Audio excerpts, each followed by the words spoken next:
اعوذ باللہ من الشیطان الرجیم بسم اللہ الرحمن الرحیم.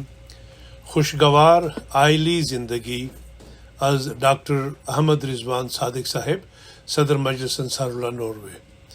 روزنامہ الفجر انٹرنیشنل، ہفتہ 3 جون 2023.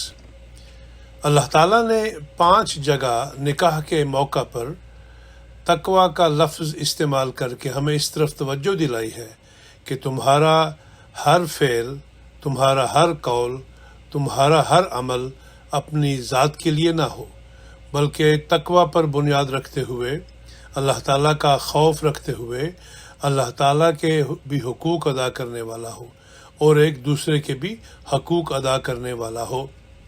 اللہ تعالیٰ قرآن کریم میں فرماتا ہے وَمِنْ آیَاتِهِ أَنْ خَلَقَكُم مِّن تُرَابٍ ثُمَّ إِذَا أَنْتُمْ بَشَرٌ تَنْتَشِرُونَ وَمِنْ آیَاتِهِ أَنْ خَلَقَ لَكُم مِّنْ أَنفُسِكُمْ أَزْوَاجًا لِتَسْكُنُوا إِلَيْهَا وَجَعَلَ بَيْنَكُم مَّوَدَّةً وَرَحْمَةً إِنَّ فِي ذَلِكَ لَآیَاتٍ لِقَوْمٍ يَتَفَکَّرُونَ. سورہ روم آیت نمبر 21 اور 22. اور اس کے نشانات میں سے ایک یہ بھی ہے کہ اس نے تمہیں مٹی سے پیدا کیا ہے، پھر گویا اچانک تم بشر بن کر پھیلتے چلے گئے. اور اس کے نشانات میں سے یہ بھی ہے کہ اس نے تمہارے لیے تمہاری ہی جنس میں سے جوڑے بنائے تاکہ تم اس کی طرف تسکین حاصل کرنے کے لیے جاؤ. اور اس نے تمہارے درمیان محبت اور رحمت پیدا کر دی. یقیناً اس میں ایسی قوم کے لیے جو غور و فکر کرتے ہیں بہت سے نشانات ہیں.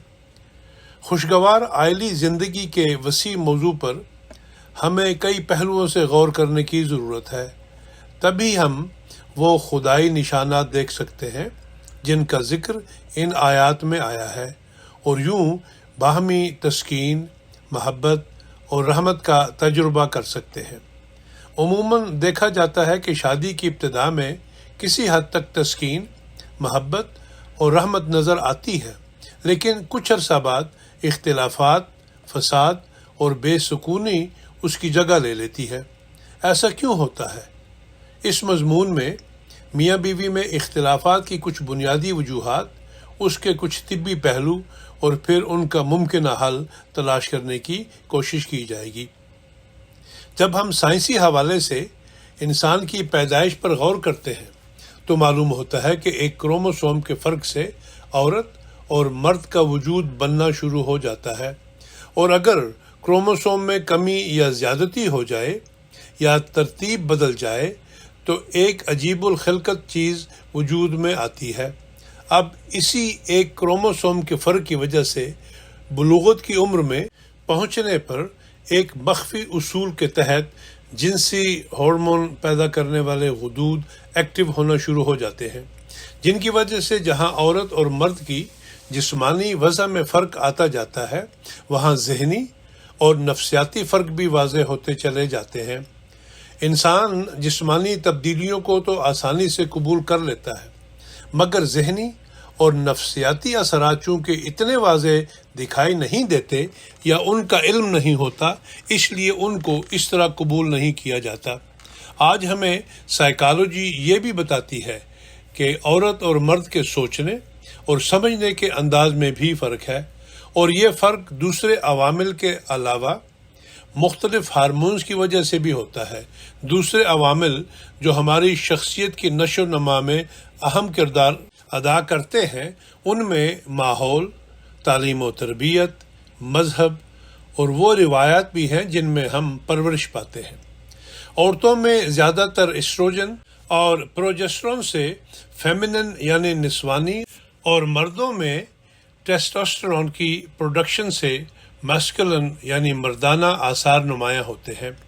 اب اگر کسی وجہ سے ان ہارمونز کے توازن میں فرق آ جائے تو عورت میں مرد اور مرد میں عورت جیسے کچھ خد و خال اور سوچنے کے انداز ہو سکتے ہیں. آپ نے اکثر سنا ہوگا کہ عموماً عورت دل سے سوچتی ہے اور مرد دماغ سے. ارتقائی لحاظ سے غور کرنے سے معلوم ہوتا ہے کہ عورت اور مرد کا تخلیقی فرق ان کی آئندہ زندگی میں ذمہ داریوں کو ادا کرنے کے لیے ضروری تھا. مرد کو جسمانی طور پر مضبوط کرنے سے اسے باہر کی ذمہ داریوں کے لیے تیار کرنا تھا، اور عورت میں زیادہ محبت، نرمی، برداشت اور ممتا کے جذبات آئندہ نسل کی پرورش کے لیے رکھے گئے۔ بنیادی طور پر یہ سمجھنا ضروری ہے کہ عورت اور مرد کے سوچنے اور سمجھنے کے انداز مختلف ہیں، اور بعض دفعہ اسی فرق کو نہ سمجھنے کے نتیجے میں میاں بیوی میں اختلافات ہو جاتے ہیں، اور نوبت علیحدگی تک بھی جا پہنچتی ہے، جس میں سب سے بڑھ کر بچوں پر منفی اثرات پڑنے کے ساتھ ساتھ پورے معاشرے میں ایک بے چینی کی کیفیت پیدا ہونا شروع ہو جاتی ہے۔ اسلام تو ہر موقع پر ہماری رہنمائی کرتا ہے، مگر عموماً انسان اس رہنمائی سے فائدہ نہیں اٹھاتا۔ مثلا بلوغت کی عمر میں جہاں جسم میں جنسی ہارمونز کے کمالات ظاہر ہو رہے ہوتے ہیں، انسان کا حسن و جمال نمایاں ہوتا ہے، وہاں دوسری طرف ان ہارمونز کی شدت مخالف جنس کی کشش کا باعث بن رہی ہوتی ہے، اور بعید نہیں ہوتا کہ انسان ٹھوکر کھا کر بے راہ روی کا شکار ہو جائے۔ اس موقع پر اسلام نے عفت اور پاک دامنی کی حفاظت کے لیے نگاہیں نیچے رکھنے پر اور پھر نکاح کا حکم دیا ہے، اور نکاح کو عورت اور مرد کے لیے ایک محفوظ قلعہ قرار دیا ہے۔ دراصل نکاح اور شادی کا ایک مقصد اولاد کا حصول اور نسل انسانی کے سلسلے کو جاری رکھنا ہے، اور یہ اللہ تعالیٰ کا احسان ہے کہ اس نے اپنی مخلوق کی پیدائش میں انسان کو وسیلہ بنایا ہے، اور اس لحاظ سے بطور والدین میاں بیوی پر ایک بھاری ذمہ داری عائد ہوتی ہے، یعنی اولاد ہونے کی صورت میں لڑکا یا لڑکی ایک بھاری ذمہ داری اٹھانے والے والدین بن جاتے ہیں، اور اگر ایسا نہ ہو تو نہ صرف گھروں میں بے سکونیاں پیدا ہونا شروع ہو جاتی ہے، بلکہ پورا معاشرہ بے چینی کا شکار ہو جاتا ہے۔ بعض دفعہ گھروں میں ساتھی سے تسکین نہ ملنے کی صورت میں باہر تسکین کی تلاش کی جاتی ہے، اور جب شادی شدہ انسان اپنا ساتھی ہونے کے باوجود باہر پوشیدہ تعلقات قائم کرے تو دراصل سکون کی بجائے مزید فساد کی کیفیت پیدا ہو جاتی ہے۔ یہ خامی عموماً مردوں میں زیادہ پائی جاتی ہے۔ اس سے نہ صرف آپس کے تعلقات کمزور سے کمزور تر ہوتے ہیں، بلکہ اگر بچے ہوں تو وہ بھی اسی ڈگر پر چل نکلتے ہیں جس پر وہ اپنے والدین کو پاتے ہیں۔ اب ہم ہارمونز میں نارمل اتار چڑھاؤ یا عدم توازن کی وجہ سے انسان کے مزاج میں تبدیلی کے بارے میں سمجھنے کی کوشش کرتے ہیں۔ اس کو بہتر طور پر جاننے سے ہم آپس کے معاملات کو بہتر طور پر سمجھ سکتے ہیں، اور روزمرہ کے بہت سے مسائل، بدمزگیوں اور جھگڑوں سے بچ کر اپنی زندگی کو خوشگوار طریق پر گزار سکتے ہیں۔ مثلا مردوں کو یہ سمجھنے کی ضرورت ہے کہ عمر کے ایک خاص حصہ میں عورتوں میں مردوں کے مقابل پر ہارمونز کا اتار چڑھاؤ زیادہ ہوتا ہے، اس لیے وہ زیادہ جذباتی ہو جاتی ہیں، جیسا کہ خواتین کے ماہانہ نظام سے وابستہ پری منسٹرل ٹینشن تو عام ہے، جس میں خواتین بہت حساس ہو جاتی ہیں، اور معمولی سی بات بھی ان کے لیے تکلیف اور غصہ کا باعث بھی بن سکتی ہے۔ اسی طرح دوران حمل موڈ سوئنگز ہوتے ہیں، اور اگر ایسی باتوں کا علم نہ ہو تو بعض اوقات ساس بہو میں خاص کر بدظنی اور اختلافات پیدا ہونے شروع ہو جاتے ہیں۔ ساسیں عموماً اپنی مثال دیتی ہیں کہ ہم تو ایسا نہیں کرتی تھی، حالانکہ وہ بھول رہی ہوتی ہیں، یا بعض اوقات واقعی وہ کسی اور یا ملتی جلتی کیفیت سے گزر چکی ہوتی ہے۔ پھر بچے کی پیدائش کے بعد پوسٹ پارٹم ڈپریشن عام ہے، جس کو گھروں میں اور طریقے سے سمجھا جا سکتا ہے۔ بعض اوقات سستی کا تانا دیا جاتا ہے۔ 50-55 سال کی عمر کے قریب مینوپاز کا زمانہ ہوتا ہے، جب ہارمونز کی کمی اور عدم توازن ایک دفعہ پھر عورت کی جسمانی و ذہنی صحت پر اثر انداز ہوتا ہے۔ ڈپریشن ہو سکتا ہے، اور بعض دفعہ رویے میں کجی کی صورتحال پیدا ہو جاتی ہے۔ اس زمانہ میں عموماً اولاد جوان ہو چکی ہوتی ہے، اور ساس سسر مزید بوڑھے ہو چکے ہوتے ہیں، اور بعض اوقات ان کی برداشت یا پھر یادداشت بھی متاثر ہو سکتی ہے، جس کی وجہ سے گھر میں مسائل پیدا ہو سکتے ہیں۔ مینوپاز کے زمانہ میں عورت میں رویہ کی تبدیلی اور اتار چڑھاؤ کو مرد لا علمی کے نتیجے میں نہیں سمجھتا اور نتیجتاً غلط رد عمل دکھاتا ہے۔ حضور صلی اللہ علیہ وسلم نے عورتوں کو نازک شیشوں سے تشبیہ دی ہے اور ان کے جذبات اور احساسات کا خیال کرنے کی نصیحت فرمائی ہے۔ حضرت مسیح موعود علیہ الصلوۃ والسلام نے بھی مردوں کو فرمایا ہے کہ عورت کی ہر کج خلقی کو برداشت کرے، اور سب سے بڑھ کر اللہ تعالیٰ نے قرآن مجید میں عاشروہن بالمعروف کی تعلیم دی ہے۔ یہ بھی دیکھنے میں آتا ہے کہ ایک عورت بھی دوسری عورت کے مختلف عمر اور حالتوں میں بدلنے والے جذبات کو ٹھیک طریقے سے سمجھ نہیں پاتی اور گھر کا ماحول متاثر ہوتا ہے۔ تصور کریں کہ جب ایک نویلی دلہن گھر میں آتی ہے تو عموماً اس کی ساس اپنے مینوپاز کے زمانے میں ہوتی ہے، یا پھر کچھ عرصہ بعد ساس کا مینوپاز کا زمانہ شروع ہو جاتا ہے۔ دونوں مختلف لحاظ سے جذباتی ادوار میں گزر رہی ہوتی ہے اور ایک دوسرے کی حالتوں کو نہ سمجھنے کے نتیجہ میں ایک دوسرے سے ناچاکی پیدا ہو سکتی ہے۔ لیکن اگر ایسی حالتوں کی آگاہی ہو تو بہت سی ناچاکیوں اور بدمزگیوں سے نہ صرف بچا جا سکتا ہے بلکہ ایک دوسرے کا خیال کرتے ہوئے پرسکون زندگی گزاری جا سکتی ہے۔ اکثر یہ بھی دیکھا گیا ہے کہ مردوں کا غصہ گھریلو مسائل کو بڑھانے کا باعث بنتا ہے۔ دیگر عوامل کے علاوہ مردانہ ہارمونز اور ہائی بلڈ پریشر یا کوئی اور بیماری بھی اس کا سبب ہو سکتے ہیں۔ ٹیسٹوسٹرون ایک اگریسو ہارمون ہے۔ جہاں اس کے اپنے فوائد ہیں وہاں اس کا عدم توازن بے جا غصہ کا باعث بھی ہو سکتا ہے، اور اگر اسے اعتدال میں نہ لایا جائے تو انسان اس کا شکار ہو کر بعض دفعہ ظلم کی حد تک پہنچ جاتا ہے۔ عموماً غصہ چند لمحے رہ کر ختم بھی ہو جاتا ہے اور بعد میں مرد اپنے غصہ پر افسوس بھی کرتا ہے۔ اب اگر اس کیفیت میں بیوی بھی تکرار کرنے لگے تو معاملات مزید خراب ہوں گے۔ اسی لیے حضرت اماں جان رضی اللہ عنہا نئی دلہنوں کو نصیحت کیا کرتی تھی کہ جب خامند غصے میں ہو تو اس وقت اس کو جواب نہ دے، بعد میں موضوع وقت پر اسے سمجھایا جا سکتا ہے۔ یورپ اور امریکہ وغیرہ میں تو غصے کو کنٹرول کرنے کے لیے کورسز بھی کروائے جاتے ہیں۔ اگر اپنی ایسی کمزوریوں کو وقت پر پہچان کر ان پر قابو پا لیا جائے تو گھر کو جنت نظیر بنایا جا سکتا ہے۔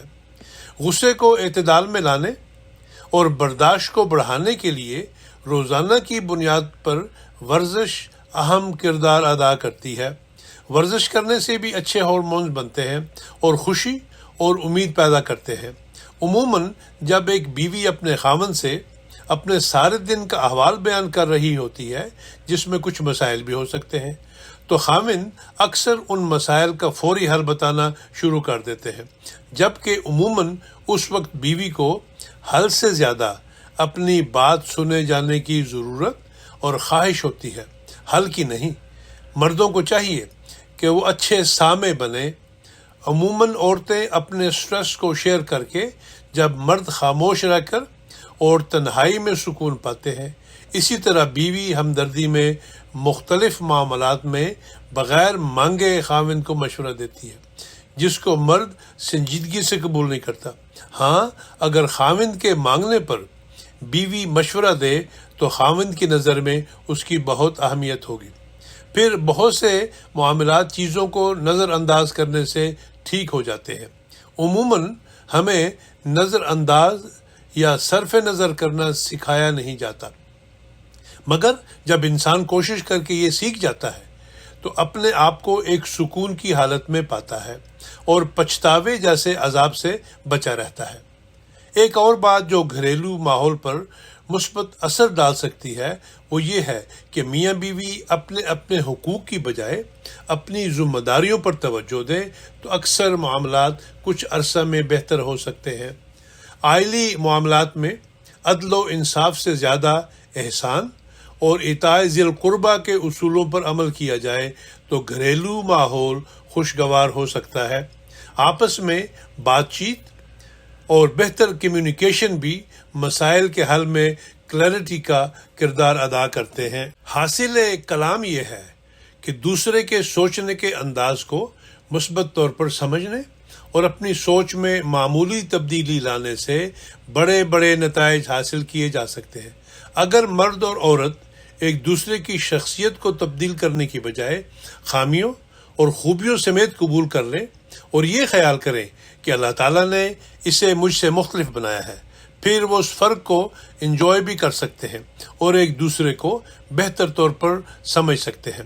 اللہ تعالیٰ نے سورہ نساء آیت 20 میں مردوں کو اپنی بیویوں سے حسن سلوک کی تعلیم دیتے ہوئے فرمایا ہے، فَإِن كَرِهْتُمُوهُنَّ فَعَسَىٰ أَن تَكْرَهُوا شَيْئًا وَيَجْعَلَ اللَّهُ فِيهِ خَيْرًا كَثِيرًا، کہ اگر تم انہیں ناپسند کرو تو یاد رکھو کہ یہ بالکل ممکن ہے کہ تم ایک چیز کو ناپسند کرو اور اللہ تعالیٰ اس میں بہت بہتری کا سامان پیدا کر دے۔ اپنے جیون ساتھی کی خوبیوں پر نظر رکھیں۔ میاں بیوی کی رفاقت زندگی بھر کے لیے ہوتی ہے، اس میں ضروری نہیں کہ اپنے ساتھی کی تمام ادائیں اور عادات ہمیشہ پسند آئے یا ایک دوسرے کی منشا کے مطابق ہوں۔ طبائع کا فرق اور فاصلہ درگزر، بلند حوصلہ، شیریں نصیحت اور عمدہ نمونے سے آہستہ آہستہ دور کیا جا سکتا ہے۔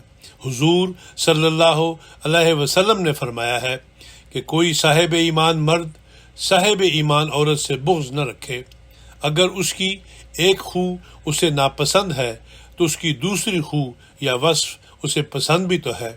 صحیح مسلم۔ گھروں میں سکون کے لیے ایک بڑا اصول یہ بھی ہے کہ روزمرہ کی بنیاد پر اچھی باتیں تلاش کر کے ایک دوسرے کی تعریف کریں، ایک دوسرے کی عزت کریں اور ایک دوسرے کے کام کو سراہیں۔ اس سے بھی اچھے ہارمونز کا اخراج ہوگا اور دونوں کو اپنے کارآمد ہونے کا احساس بھی ہوگا۔ مثلا بیوی نے اگر اچھا کھانا بنایا ہے تو اس کی تعریف کریں، اسی طرح خاوند نے گھر کے کاموں میں مدد کروائی ہے تو بیوی کو چاہیے کہ اس کی شکر گزار ہو۔ اس سے ایک دوسرے کو بہت طاقت ملے گی۔ ایک دوسرے کو مسکرا کر پیار سے دیکھنے سے بھی اچھے ہارمونز کا اخراج ہوتا ہے جو ہماری صحت پر اچھا اثر ڈالتے ہیں۔ پھر بولنے سے پہلے تھوڑا سوچ لیں کہ کہیں آپ کے الفاظ سے آپ کے ساتھی کے لیے تکلیف کا باعث تو نہ بنیں گے۔ بات ہمیشہ نرم لہجے میں کریں، ایک دوسرے کو معاف کرنا سیکھیں، اس سے آپ کی اپنی ذہنی صحت اچھی ہوگی۔ پھر شکر گزاری ایک بڑا خلق ہے جس پر عمل کرنے سے بے انتہا نعمتیں ملتی ہیں، سکون ملتا ہے۔ اللہ نے بھی فرمایا ہے لَإِن شَكَرْتُمْ لَأَزِيدَنَّكُمْ، سورہ ابراہیم آیت نمبر 8، یعنی اگر تم شکر ادا کرو گے تو میں ضرور تمہیں بڑھاؤں گا۔ پھر ایک دوسرے سے باتیں چھپانے سے بد اعتمادی پیدا ہو سکتی ہے۔ اللہ تعالیٰ نے مرد اور عورت کو ایک دوسرے کا لباس کہا ہے، جس کا ایک بڑا اور بنیادی مطلب ایک دوسرے کی پردہ پوشی کرنا ہے۔ یہ بھی ایک عام رویہ ہے کہ صحت کی حالت میں تو ایک دوسرے کا خیال کیا جاتا ہے، مگر بیماری کی صورت میں، مثلا پرانی بیماری میں اور خاص کر جسم میں کسی قسم کا درد ہو تو ایک دوسرے کا خیال مشکل ہو جاتا ہے۔ دراصل بیماری اور درد کی حالت میں انسان کی قوت برداشت بہت کم ہوتی ہے اور یہی موقع ایک دوسرے کے خیال رکھنے کا ہے۔ اس لیے یہ سوچ کر کہ اللہ تعالیٰ نے مجھے اس تکلیف سے بچایا ہوا ہے، یا یہ کہ اگر یہ بیماری خدا نہ خواستہ مجھے ہوتی تو میں اپنے ساتھ کس سلوک کا متمنی ہوتا، دوسرے کا خیال رکھنے کا جذبہ بڑھاتی ہے۔ مرد کو اللہ تعالیٰ نے قوام بنایا ہے اور معاشی ذمہ داری اس پر ڈالی ہے، مگر ایک بات جو عموماً مردوں کی فطرت میں ہوتی ہے اور اکثر بدخلقی پر منتج ہو کر گھروں میں بے چینیاں پیدا کرتی ہے، وہ بخل اور کنجوسی ہے۔ بیوی بچوں پر خرچ کرنا مرد کا فرض ہے، اللہ نے اس کا بہت اجر رکھا ہے۔ یہاں مغربی معاشرے میں ضرورت کے مطابق عورتیں بھی بسا اوقات نوکری کرتی ہیں۔ باہمی رضامندی ہو اور گھریلو فرائض کا حرج نہ ہو تو اس میں حرج نہیں۔ ایک اور بات جو اکثر سامنے آتی ہے اور گھروں میں بے چینیوں کا باعث بھی بنتی ہے اور اس بات کو ایڈریس بھی نہیں کیا جاتا، وہ میاں بیوی کے ازدواجی تعلقات اور بے سکونی ہے، جس کی وجہ سے نامناسب اور غلط رویے جنم لیتے ہیں۔ ایسے معاملات کو حل کرنے کے لیے درست معلومات میسر ہوتی ہیں جنہیں حاصل کیا جاتا ہے۔ اس سلسلے میں پروفیشنل ہیلپ سے بھی فائدہ اٹھایا جا سکتا ہے۔ حضرت خلیفۃ المسیح الخامس ایدہ اللہ تعالی نے اپنے ایک خطاب میں فرمایا، اللہ تعالیٰ نے 5 جگہ نکاح کے موقع پر تقوی کا لفظ استعمال کر کے ہمیں اس طرف توجہ دلائی ہے کہ تمہارا ہر فعل، تمہارا ہر قول، تمہارا ہر عمل اپنی ذات کے لیے نہ ہو، بلکہ تقوی پر بنیاد رکھتے ہوئے، اللہ تعالیٰ کا خوف رکھتے ہوئے، اللہ تعالیٰ کے بھی حقوق ادا کرنے والا ہو اور ایک دوسرے کے بھی حقوق ادا کرنے والا ہو۔ مستورات سے خطاب، فرمودہ 23 جولائی 2011 برموقع جلسہ سالانہ UK۔ پھر گھروں میں سکون کے لیے اللہ تعالیٰ سے مدد مانگے۔ عبادات میں بھی اس وقت لذت پیدا ہو سکتی ہے جب ہماری عائلی زندگی میں سکون ہوگا۔ عائلی زندگی کو خوشگوار بنانے کے لیے تیر بہدف نسخہ دعا ہے۔ درود شریف بہت پڑھا کریں۔ پھر اللہ تعالیٰ نے یہ دعا سکھائی ہے، اسے کثرت سے کیا کریں اور بچوں کو بھی سکھائیں۔ ربنا ہب لنا من ازواجنا وذریاتنا قرۃ اعین واجعلنا للمتقین اماما، سورہ الفرقان آیت نمبر 75۔ اے ہمارے رب، ہمیں اپنے جیون ساتھیوں اور اپنی اولاد سے آنکھوں کی ٹھنڈک عطا کر اور ہمیں متقیوں کا امام بنا دے۔ اللہ ایسے گھروں کو یقیناً بلند کرتا ہے جس میں اس کا ذکر ہوتا ہے، اس لیے اپنی عبادات پر بھی توجہ دیں، لیکن ساتھ عملی کام بھی کریں۔ ایک عملی کام جس سے آپ آغاز کر سکتے ہیں وہ یہ ہے کہ میاں بیوی ایک دوسرے کے لیے کوئی تحفہ یا پھول لے کر آئے اور ساتھ ایک دوسرے کو ایک خط تحریر کرے جس میں دوسرے کی اچھی باتوں کا ذکر ہو، اور اگر اس سے کوئی غلطی ہوئی ہے تو اس کا اظہار بھی کرے۔ وقت گزر جاتا ہے، انسان بوڑھا اور کمزور ہو جاتا ہے اور آخر کار دونوں میں سے ایک دنیا سے چلا جاتا ہے۔ ایسا نہ ہو کہ بقول کسے ہمیشہ دیر کر دیتا ہوں میں جیسا پچھتاوا رہ جائے۔ آخرت میں تو ہر ایک نے اپنے اپنے اعمال کا جواب خود ہی دینا ہے۔ یہ صرف اشرف المخلوقات ہی ہے جو بہتری کی طرف سوچتا ہے اور خود کو اچھے سے اچھا بنا سکتا ہے۔ اللہ تعالی ہمیں اس کی توفیق عطا فرمائے، آمین۔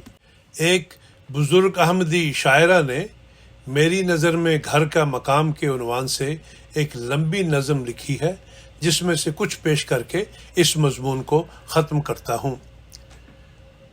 میری نظر میں گھر ہے وہ میرے عزیز دوستو، جہاں محبتیں بھی ہوں، جہاں رفاقتیں بھی ہوں، جہاں خلوص دل بھی ہو، جہاں صداقتیں بھی ہوں، جہاں ہو احترام بھی، جہاں عقیدتیں بھی ہوں، جہاں ہو کچھ لحاظ بھی، جہاں مروتیں بھی ہوں، جہاں نوازشیں بھی ہوں، جہاں عنایتیں بھی ہوں، جہاں ہو ذکر یار بھی، جہاں عبادتیں بھی ہوں، کسی حسین دل نواز کی حکایتیں بھی ہوں، جہاں نہ ہوں کدورتیں، جہاں نہ ہوں عداوتیں، دل و نگاہ و فکر کی جہاں نہ ہوں کثافتیں۔ یہ ایسی ایک جگہ ہے کہ جسے میں اپنا کہہ سکوں، جہاں میں سکھ سے جی سکوں، جہاں سکون سے رہ سکوں۔ یہ گھر عجیب چیز ہے، مجھے بہت عزیز ہے۔ اللہ تعالی ہمیں ان باتوں پر غور کر کے اپنے آپ کو بہتر بنانے کی توفیق عطا فرمائے، آمین۔